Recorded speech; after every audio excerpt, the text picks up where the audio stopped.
Lideri i opozitës Ali Berisha mbështeti kërkesat e fermerëve të cilët protestuan këtë të martë në Tiranë për çmimin e papërballueshëm të naftës. Berisha deklaroi se fermerëve nafta duhet u jepet pas një lloj taks dhe ftoi ata që të bashkohen protestës së opozitës më 17 prill.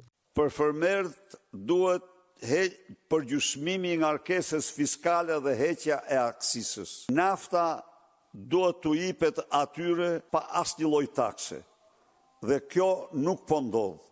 Ndaj dhe fermerët janë të pa shpresë, shpresa e vetme dhe rruga e vetme e fermerëve është protesta me të gjitha mjetet me datën 17 prill në Tiranë dhe më pas bllokimi me çdo kusht i rrugëve, i sheshëve të vendit në mënyrë që qeveria të marrë ndëshkimin që meriton.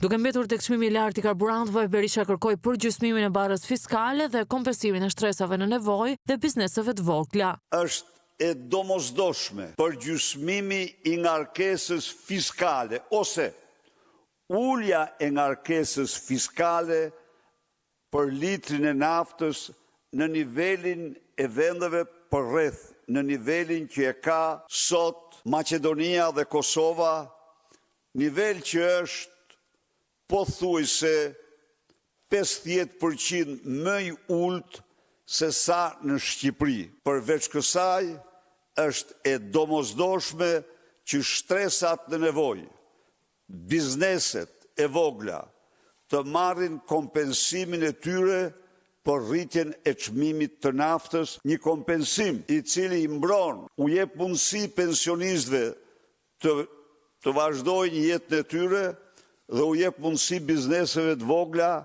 të përballojnë rritjen e çmimeve, të mos falimentojnë. Berisha tha se rritja stratosferike e çmimeve po godet më së shumti shtresën e pensionistëve dhe solli në vëmendje skemën e bonusit të përdorur në zgjedhjet e 11 majit, e cila si tha ai, faktohet një mashtrim i vërtetë. Kanë kaluar kaq muaj dhe pensionistët nuk kanë marrë 100 darë nga fondi i depozituar në Bankën e Shtetit prej 240 milion eurosh para të pashpenzuara gjatë vitit 2025.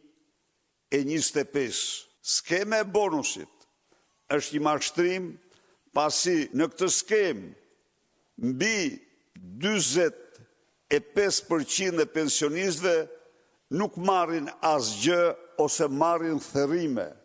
Marrin 2 kile domate në muaj, çmime që s'kan ekzistuar kurrë në tregun e zarzavateve. Treg në cilin 1 kilogram domate shitet të paktën 7 herë më shtrejt se sa të shitej 7-8 vite më parë. Kjo shtresë prej 750.000 qytetarësh të ndjej pamundësi dhe vështirësi të mëdha ditore për ushqimin e vet.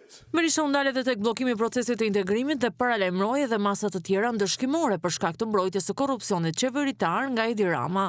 Janë në 4 mbledhje të Këshillit të ambasadorëve dhe zyrtarëve të lartë në Bruksel, në të cilat raporti për standardet dhe luftën kundër korrupsionit i Shqipërisë mbetet në klasë për shkak të Lubi Ballukut dhe të akshit si kopshti privat i Edi Rama. Këto janë vetëm hapat ose masat ndëshkimore fillestare. Masat të tjera ndëshkimore ndaj Shqipërisë do të vinë dhe që të gjitha për faktin se Edi Rama dëshmoi se kur është puna për vjedhjet e tij, korrupsionin e tij dhe të lidhur me të dhe të familjarëve të tij, ai nuk t'i e fliq kushtetut as dhe rregull.